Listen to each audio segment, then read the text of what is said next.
Minha sogra derramou algo estranho na minha bebida quando pensou que eu não estava olhando. Um coquetel especial para meu genro favorito, ela disse com um sorriso. Agradeci e, discretamente, troquei os copos com o marido dela, que sempre criticava minha carreira. 45 minutos depois, meu nome é Rafael Martins, tenho 32 anos, sou fotógrafo independente, moro em Campos do Jordão, São Paulo. Construí meu negócio do zero, casamentos, eventos e matérias para revistas. Sou bom no que faço, e sou mesmo. Mas para meus sogros, Sérgio e Vera, especialmente Vera, o que eu faço nunca foi o suficiente. Como está aquele seu hobby de fotografia? Sérgio perguntava nos jantares de família, nem mesmo tentava esconder seu desdém. Ele era um banqueiro de investimentos, o tipo de homem que mede sucesso em metragem quadrada e opções de ações. Todo domingo, o jantar na casa deles era o mesmo. Vera se preocupava com sua filha, enquanto Sérgio me interrogava sobre minhas finanças. Minha esposa, Carolina, apertava minha mão por baixo da mesa. Um pedido de desculpas silencioso pelos pais. Naquela semana, eu estava fotografando um projeto de vida selvagem. Foram dias caminhando penosamente até capturar imagens de onça pintada para a revista Brasil Natural. Eu estava exausto quando cheguei, mas Carolina insistiu que não poderíamos perder o jantar de aniversário de sua mãe. São apenas algumas horas, ela prometeu. Eu deveria ter ouvido o nó no meu estômago. Quando Vera me encurralou na cozinha, os olhos dela brilharam de um jeito estranho antes de me entregar a bebida. Havia um leve tremor em seus dedos quando disse: "Fiz isso especial só para você." Algo não estava certo. Eu só não sabia o quão errado aquilo estava prestes a se tornar.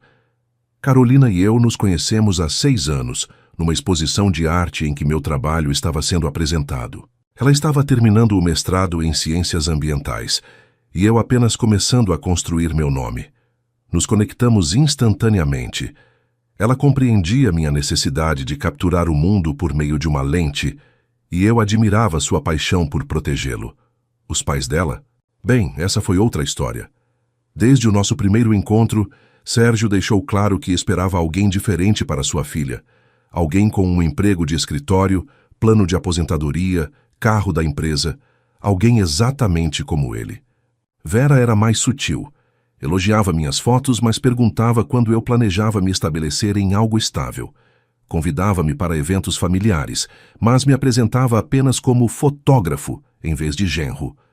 Durante anos tentei conquistá-los. Levava vinho caro para os jantares, mostrava meus trabalhos publicados, mencionava clientes importantes. Nada mudava a percepção deles de que eu era apenas uma fase na vida da filha deles, uma fase que ela superaria.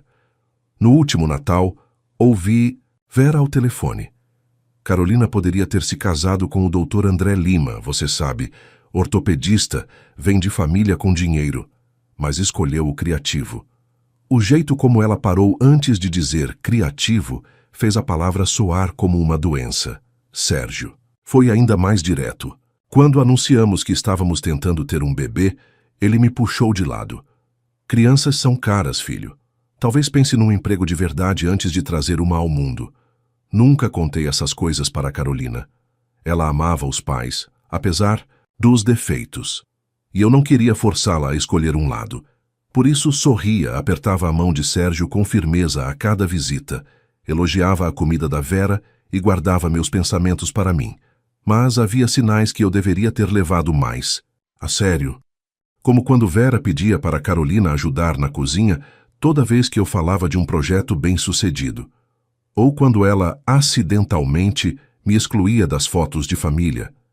E aquela vez em que Sérgio sugeriu terapia para as decisões impulsivas da Carolina, olhando diretamente para mim.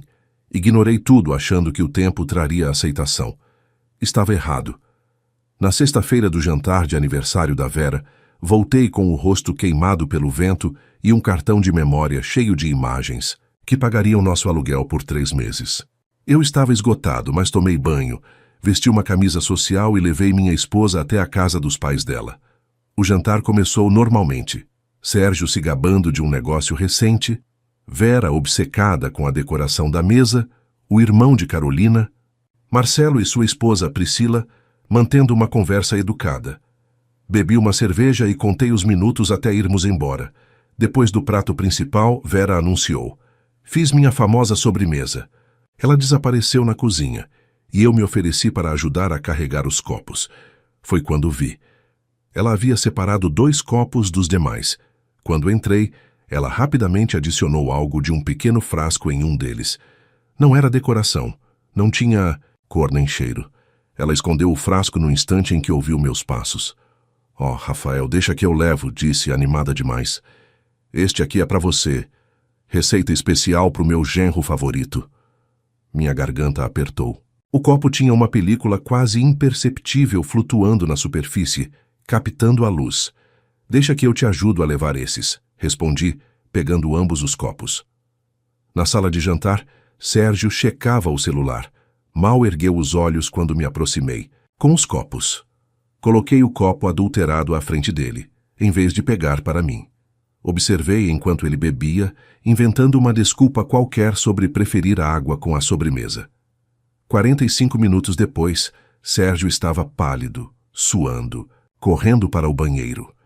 Os sons violentos da sua doença ecoaram pela casa. O rosto de Vera perdeu a cor quando percebeu o que tinha acontecido. Nossos olhos se encontraram do outro lado da mesa e, naquele momento, soube de 2 coisas com absoluta certeza. Minha sogra tentou me envenenar, e ela sabia que eu sabia. Não reagi, não a confrontei. Apenas comi meu bolo de chocolate, enquanto Carolina corria para verificar o pai. No caos que se seguiu, Sérgio insistia que devia ter sido intoxicação alimentar, e Vera gaguejava sobre frutos do mar estragados. Silenciosamente, guardei o copo intocado. O que era para mim? Algo havia mudado dentro de mim. A raiva que eu sentia não era quente nem explosiva. Era fria, deliberada. Eu não deixaria isso passar, mas também não enfrentaria diretamente. Faria eles encararem exatamente quem eram. Na segunda-feira seguinte ao jantar, levei o copo até o Rodrigo, um antigo cliente que dirige o Instituto ToxLab São Paulo, especializado em produtos tóxicos. O Instituto ToxLab São Paulo era especializado em análises toxicológicas, tanto pessoais quanto profissionais. Psicologia pessoal ou profissional? Ele perguntou quando expliquei o que eu precisava. Questões familiares, respondi. 3 dias depois ele ligou. Havia benzodiazepínicos naquela bebida. Nada letal, mas o suficiente para deixar alguém inconsciente por horas, talvez até causar alguma perda de memória. "Onde você conseguiu isso?" Agradeci e pedi um relatório escrito, mas não respondi à pergunta. Naquela noite disse à Carolina que queria pular os jantares de domingo por um tempo. Expliquei que precisava me concentrar em uma próxima exposição. Ela ficou desapontada, mas entendeu. Não contei a ela sobre os resultados dos testes, ainda não. Precisava de mais informações antes. Nas 2 semanas seguintes fiz algumas pesquisas. Vera tinha receita de Xanax emitida por 3 médicos diferentes. Ela estava dobrando e até triplicando as doses há anos. Também havia rumores sobre ela na cidade, comportamentos estranhos em festas de vizinhos, acusações de roubo de joias no Clube Paulista de Campo, histórias que sua família trabalhava arduamente para enterrar. Compilei tudo e esperei pelo momento certo. Ele chegou quando Carolina mencionou que sua mãe precisava de fotos para um perfil de rede social. Ela perguntou especificamente se eu poderia tirá-las. "Ela pediu isso?" Carolina disse surpresa. Concordei. No sábado seguinte, cheguei à casa dele sozinho, com a bolsa da câmera em uma mão e um envelope lacrado na outra. Vera estava esperando, vestida, maquiada, perfeita. "Sérgio está no escritório", explicou. Antes de começarmos, disse em voz baixa: "Achei que você gostaria de ver isso." Entreguei a ela o envelope com o relatório toxicológico e impressões das múltiplas prescrições. Suas mãos tremiam enquanto lia. "Isso é absurdo", sussurrou. "Nós 2 nunca saberemos o que teria acontecido", interrompi. "O que eu não sei é... por quê?" O rosto dela endureceu. "Você não é bom o suficiente para minha filha. Nunca será." Um homem deve prover segurança, não fotos e drogas. Mas aquilo não ia te machucar, só te deixar doente. E no máximo te fazer perder aquela inauguração ridícula de galeria que vocês estão falando há meses. Queria mostrar a Carolina que você não é confiável. Deixei isso penetrar. Aqui está o que acontece a seguir, disse finalmente. Vou contar ao Sérgio o que você fez. E então vocês dois vão começar a me tratar com respeito. Não porque mudaram de ideia sobre mim, mas porque a alternativa é a Carolina descobrir exatamente quem são seus pais. Vera riu, mas foi um riso oco. Ela nunca acreditaria em você em vez de nós. Peguei minha bolsa de câmera. Talvez não, respondi. Mas ela vai acreditar no relatório do laboratório, nas prescrições médicas e nos vizinhos que vocês afastaram. Está disposta a apostar seu relacionamento com sua filha nisso? Saí de lá sem tirar uma única foto naquela noite. Vera ligou para Carolina, chorando, alegando que eu havia me comportado de forma inapropriada durante a sessão. Disse que fui hostil e ameaçador. Quando Carolina me confrontou, não consegui mais esconder a verdade. Mostrei tudo a ela: o relatório toxicológico, as prescrições e até mensagens de texto de sua mãe. Mensagens que se tornaram cada vez mais hostis ao longo dos anos. Minha mãe não faria isso, ela repetia, mas sua voz não tinha convicção. No dia seguinte, Carolina confrontou os pais. Eu não estava lá, mas quando voltou para casa, seus olhos estavam vermelhos de tanto chorar. Meu pai diz que é tudo um mal-entendido, disse ela em voz baixa. Que você está tentando criar uma barreira entre nós porque se sente inseguro em relação à sua carreira. Apenas assenti. Eu esperava por isso. O que você acha? Perguntei. Ela não respondeu. Apenas rastejou para a cama e se afastou de mim. Eu a puxei de volta, mas, de alguma forma, tinha caído mais fundo, na armadilha deles. Agora eu era o vilão da história, e eles haviam conseguido plantar dúvidas na única pessoa cuja opinião realmente importava para mim. Por 2 semanas, Carolina mal falou comigo. Ela foi para a casa dos pais sozinha. Voltou com os olhos vermelhos e novas dúvidas. Joguei-me no trabalho, passando longas horas no estúdio, esperando a tempestade passar. Então, um pacote chegou, para mim sem remetente. Apenas meu nome escrito no topo, em caligrafia desconhecida. Dentro havia um pendrive e uma nota. Você deveria ver isso. Priscila, esposa do Marcelo. O drive continha arquivos de vídeo, gravações de segurança, residencial da casa de Sérgio e Vera. Os carimbos de data mostravam a noite do jantar. Lá estava Vera na cozinha, claramente adicionando algo a uma bebida. Lá estava eu entrando, pegando os copos. Lá estava Sérgio, bebendo o copo adulterado. Mas havia mais. Filmagens de depois que saímos. Vera gritando com Sérgio, culpando-o por beber do copo errado. Sérgio gritando de volta. Esta não é a primeira vez que você faz algo assim. Assisti a gravação 3 vezes, tentando processar o que via. Não era apenas a confirmação das ações de Vera, mas a evidência de um padrão. Evidência de que Sérgio sabia. O próximo arquivo era de 2 dias após o jantar. Vera e Sérgio discutiam na sala de estar. O assunto, eu. Ele sabe o que você fez, disse Sérgio. E daí? Respondeu Vera. É a palavra dele. Contra a minha. Carolina nunca o escolherá em vez da família. E se ela o fizer, então não é a filha que criei. Ela falou friamente. Não se preocupe. Já comecei a falar com ela sobre os problemas do casamento, plantando sementes. Quando eu terminar, ela vai estar pedindo o divórcio. E pensando que foi ideia dela. Fechei meu laptop. Minhas mãos tremiam. Isso não era apenas sobre mim. Era um esforço sistemático para controlar a vida de Carolina, para isolá-la de qualquer um que não se encaixasse na visão dos pais. E eles faziam isso há anos. Liguei para Priscila imediatamente. Por que você me enviou isso? Porque fizeram o mesmo comigo quando me casei com o Marcelo, disse em voz baixa. Tentaram nos separar por 2 anos. Disseram que eu não era boa o suficiente. Quase conseguiram. Por que não nos contou? Marcelo não sabe, ela admitiu. Ele adora o pai. Acredita em tudo o que ele diz.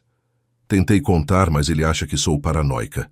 Eu só não conseguia vê-los fazer isso com mais alguém. No dia seguinte, recebi uma mensagem de Sérgio. Devemos conversar de homem para homem, sem esposas. Encontrei-o no Clube Paulista de Campo. Ele me esperava em uma sala privada, bebendo bourbon. Rafael, começou.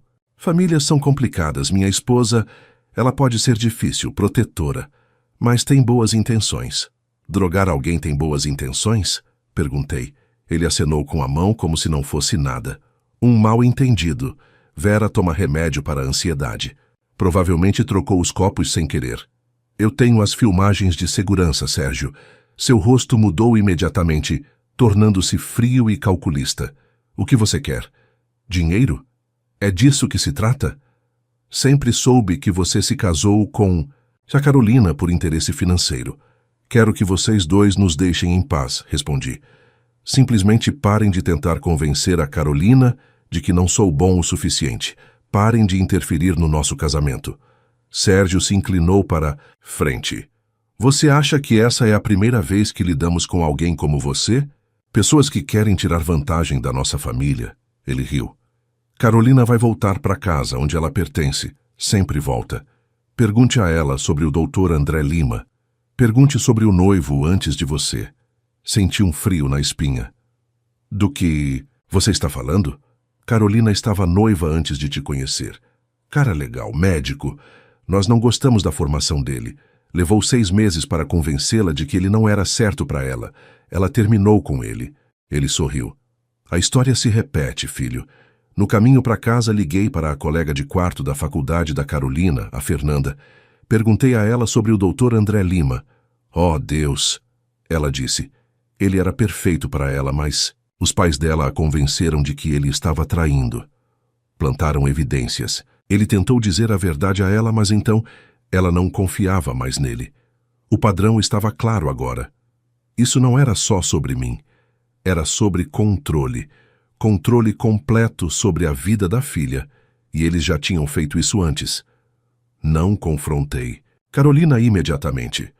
Em vez disso, comecei a reunir todas as evidências que pude encontrar. Entrei em contato com o Dr. André, que inicialmente estava relutante em falar comigo. Quando expliquei a situação, ele me enviou e-mails antigos entre ele e Carolina, mostrando como os pais dela tinham sistematicamente minado o relacionamento dos dois. Entrei em contato com outros ex-namorados, velhos amigos de Carolina, que misteriosamente haviam se afastado. Um padrão surgiu. Qualquer pessoa que encorajasse a independência de Carolina era gradualmente afastado de sua vida. Priscila forneceu mais imagens das câmeras de segurança, mostrando Vera e Sérgio discutindo seus planos. Para nós. Assim que eles se divorciarem, ela vai se convencer a voltar para casa, Sérgio dizia em um dos clipes. Ela pode administrar a fundação, conhecer homens adequados. Compilei tudo em um único drive. Então convidei Marcelo e Priscila para jantar, sem contar nada para Carolina. Eu estava prestes a destruir a imagem da família dela. Na sobremesa, conectei meu laptop à TV. Há algo que vocês dois precisam ver, eu disse. Pela próxima hora assistimos à filmagem juntos. Carolina permaneceu imóvel, o rosto pálido. Marcelo balançava a cabeça, murmurando baixinho. Aqueles não são meus pais. Quando acabou, Carolina se virou para mim com lágrimas escorrendo pelo rosto. Por que você não me contou antes? Porque eu precisava que você visse por si mesma, eu disse. Tudo. Não apenas o que fizeram comigo, mas o que tem feito com você a vida inteira. Marcelo se levantou furioso. Isso é... Você editou esses vídeos? Meus pais não fariam isso. Priscila tocou no braço dele. Eles fizeram isso conosco também, Marcelo. Por que você acha que, de repente, começaram a gostar de mim depois que tivemos o James? Porque um neto significava que eles tinham influência. A cor sumiu do rosto de Marcelo. Você nunca me contou, disse ele. Eu tentei. Ela sussurrou. Você não quis ouvir. Mais tarde, naquela noite, Carolina se arrastou para a cama ao meu lado. Eu preciso de um tempo para processar isso, disse suavemente. Mas eu acredito em você. E me desculpe por ter duvidado. Na manhã seguinte, Vera ligou para Carolina e ela colocou a ligação no viva voz. Querida, eu estava pensando. Você deveria vir ficar conosco por um tempo, disse alegremente. Seu pai e eu estamos preocupados com você. O casamento é difícil e às vezes a separação pode dar clareza.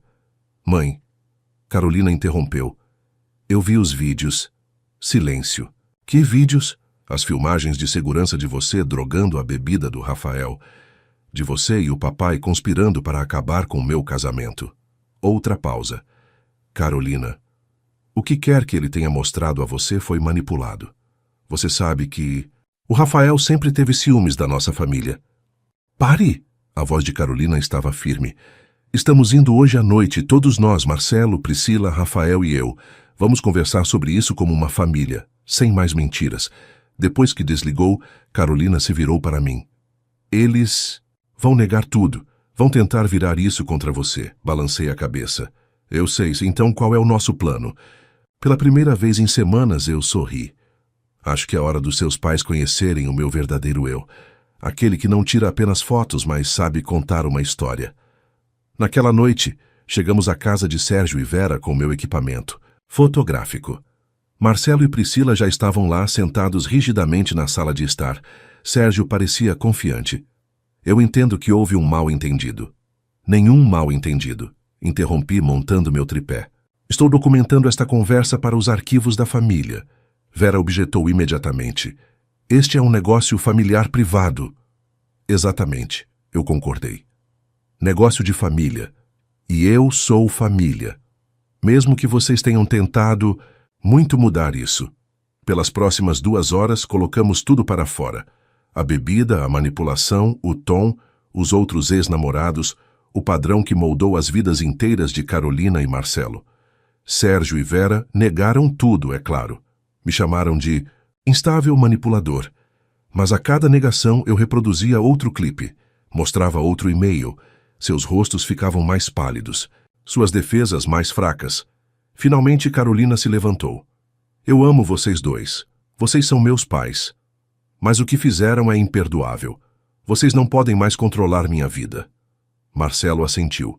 Nós somos adultos. Escolhemos nossos próprios parceiros, nosso próprio caminho.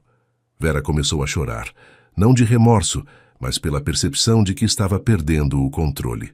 Sérgio apenas parecia atordoado, como se não conseguisse compreender que os filhos o estavam desafiando. Enquanto nos preparávamos para sair, entreguei a Sérgio um pendrive. Isso contém tudo. As filmagens, os e-mails, os testemunhos. Seu para ficar. O que isso significa? Ele perguntou desconfiado. Significa que eu não vou arruinar sua reputação compartilhando isso com mais ninguém.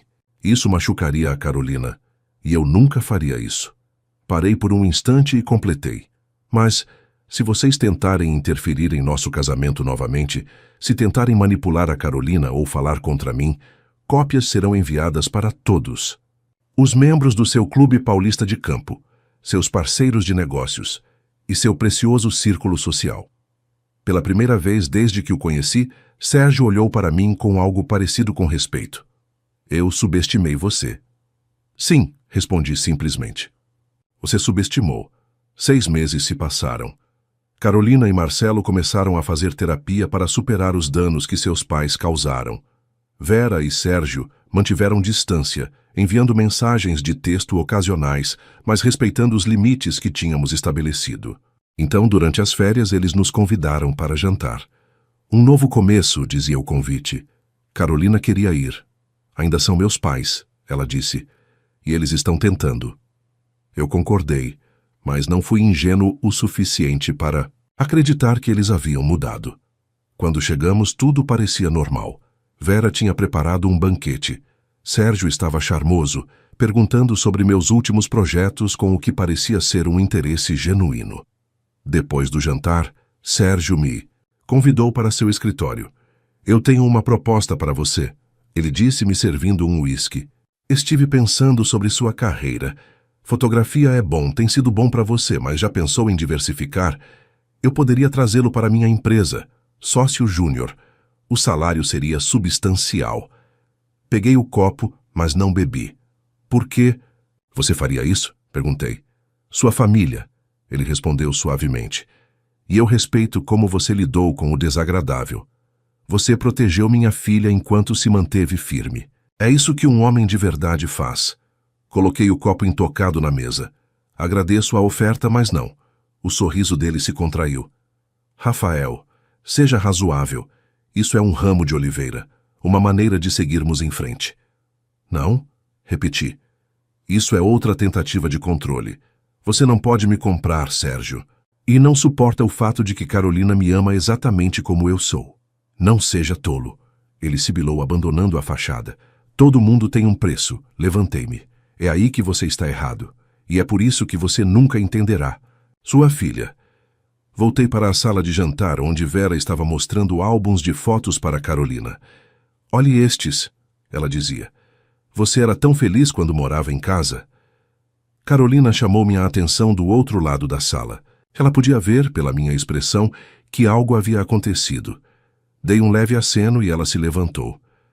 Mãe, pai, ela anunciou claramente. Eu tenho algo para contar. Todos se viraram para ela. Estamos esperando um bebê. Rafael e...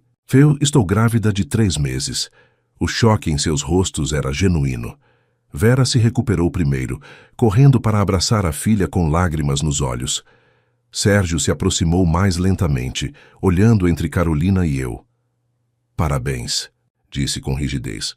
Obrigado, respondi. Então, abaixando a voz para que só ele ouvisse, completei. Essa criança nunca será um peão nos seus jogos. Eu prometo isso a você.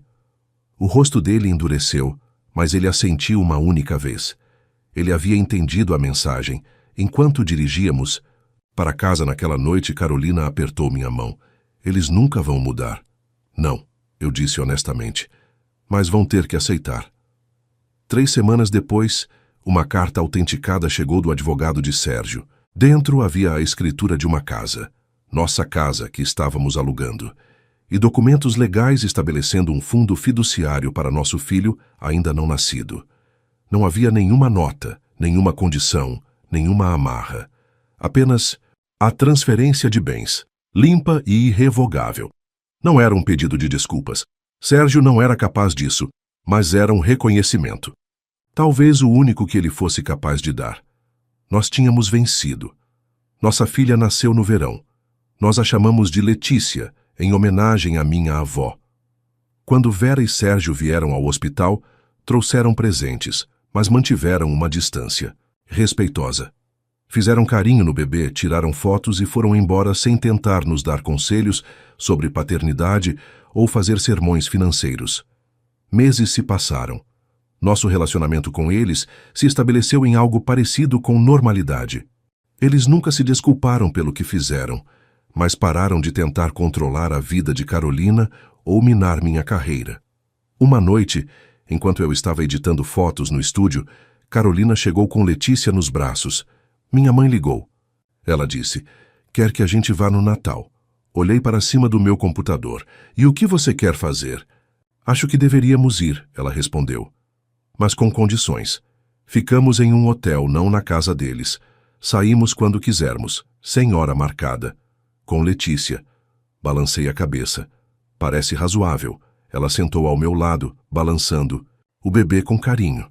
Você sabe, eu costumava achar que sucesso significava fazer meus pais felizes, obter a aprovação deles, atender às expectativas deles. Ela olhou para nossa filha, depois para mim. Agora eu sei que é sobre fazer escolhas das quais eu possa me orgulhar. Estar ao lado das pessoas que amo. 2 semanas antes do Natal, um envelope grande chegou de Sérgio. Dentro havia um folheto brilhante do relatório anual de sua empresa. Minhas fotografias estavam em destaque. Paisagens, retratos, fotos arquitetônicas. O trabalho que eu havia feito nos meus próprios termos, sem interferência. Dele, havia uma breve nota. Contratei o melhor fotógrafo que conheço. Achei que você gostaria de uma cópia. Não era perdão, nem reconciliação, era outra coisa. Respeito, talvez, o reconhecimento de que eu havia tido sucesso nos meus termos, não nos dele. Eu não liguei para agradecê-lo. Ambos sabíamos que não se tratava de gratidão. Era sobre reconhecer os novos limites, a nova realidade. Naquela primavera, abri minha própria galeria no centro de Campos do Jordão. Na grande inauguração, Carolina estava ao meu lado, com Letícia no colo. Meus pais vieram do interior. Amigos e clientes encheram o espaço, admirando as imagens que capturei ao longo dos anos. Sérgio e Vera vieram também. No fim da noite, não ficaram por muito tempo. Vera segurou Letícia brevemente, sob o olhar atento de Carolina. Sérgio apertou minha mão, acenou para as fotos com aprovação genuína e foi embora sem dar sugestões sobre como eu deveria administrar meu negócio. Enquanto nos deitávamos naquela noite, Carolina perguntou: "Você acha que eles mudaram?" Pensei cuidadosamente antes de responder. "Não", disse finalmente. "Mas aceitaram que não podem nos mudar. E às vezes isso é o suficiente." Mais tarde, sentados na varanda, observando as estrelas surgirem sobre as montanhas, com Letícia dormindo no berço lá em cima, percebi algo que nunca havia articulado completamente antes. Eu não tinha vencido jogando o jogo de Sérgio e Vera. Tinha vencido recusando-me a jogá-lo. Mantive minha posição, protegi o que importava e construí minha vida de acordo com minha própria definição de sucesso, não com esquemas ou manipulação, mas com honestidade e persistência silenciosa. No fim, essa foi a vingança mais satisfatória de todas. Viver bem, nos meus próprios termos, com a família que eu amo ao meu lado. Mas agora eu quero te perguntar: o que você faria se descobrisse que sua sogra tentou te envenenar? Escreve aqui nos comentários. Se você gostou do vídeo, clica em curtir e se inscreve no canal também. Assim você não perde nenhuma história emocionante. E não esquece, deixa também um comentário com uma classificação de 1 a 10 para mostrar o quanto você gostou. Assista também ao vídeo que agora está aparecendo na sua tela. Até breve.